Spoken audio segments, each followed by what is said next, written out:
Inaweza kwa ajili ya watu wanaopika. Kwa hiyo Mwabukusi naye uwezo mdogo tu, na ndio maana yeye anachokiongea anazungumza mambo kutoka nyuma anaenda mbele zaidi ya kukaza uso, na hamna kitu chochote anachozungumza, na ndio maana anasemaga ni Mnyakyusa sijui wa wapi wa hovyo kabisa. Kwa hiyo anapomtetea Heche ambaye sisi tunamjua Heche, tumeishi naye, Heche ambaye ni muhuni muuaji mkubwa huyo, unamtetea mtu kama huyo mjinga na kuona na wewe naye mtu wa ajabu tu, hata sikuoni wa maana. Kwa hiyo waambie hao wote wanaosema sijui wameandika makala sijui kuhusu Heche, Heche ana lolote zaidi ya kukaa pale na kutaka kuiba.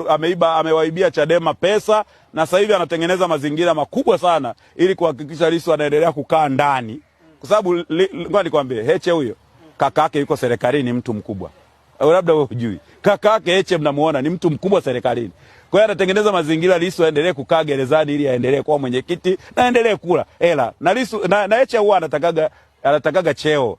Na alijua kabisa nikiwa makamu mwenyekiti wa Mbowe nisingefanikiwa. Lakini nikiwa makamu mwenyekiti wa Lissu, kwa sababu Lissu ni fiatu, atafiatuka, atakaa gerezani na mimi nitaendelea kula. Kwa hiyo hiyo ndio that's all. Kwa hiyo ndio plani yake. Hiyo ndio plani yake na amefanikiwa. Hapa ni mwanachama wa zamani wa Chama cha Demokrasia na Maendeleo Chadema, ambaye julikana kama Joseph Yona, ambaye amefunguka mambo mengi, na kwa upande wake anawasuta sana viongozi wa chama cha Chadema, lakini pia baadhi ya watu ambao wanaegemea mrengo wa Chadema. Ilikupa taarifa kuhusiana na namna ambavyo alimsuta na kumta John Heche kusema kwamba yeye ni muuaji na mtekaji ambaye kuna kipindi alijaribu kutaka kumuua, lakini haijaishia hapo. Katika hiki ambacho ametoka kukizungumza, ameamua kumshukia pia rais wa TLS, na zungumzia Tanganyika Law Society, ambayo julikana kama Boniface Mwabukusi. Hapa utakubaliana na mimi kwamba Mwabukusi pia ni miongoni mwa watu ambao wanaipinga sana serikali ya sasa hivi ya CCM, na wanampinga sana uongozi wa Rais Samia Suluhu Hassan, hususan masuala mazima ya utekaji, masuala mazima ya wajibikaji, na yote ambayo yalijitokeza wakati wa kura za Oktoba 29 na maandamano ambayo yalishuhudiwa, mauaji ambayo yalishuhudiwa pia.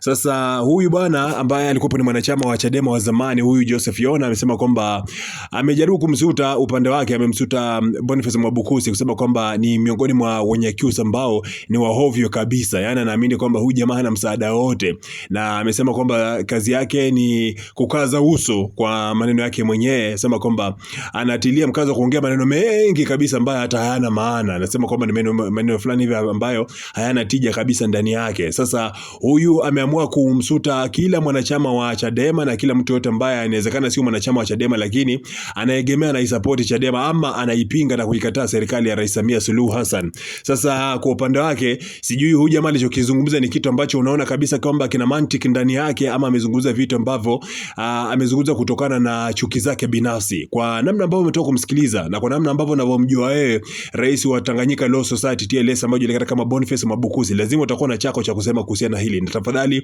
na kuomba drop pale chini kwenye uwanja wa comment unipe maoni yako.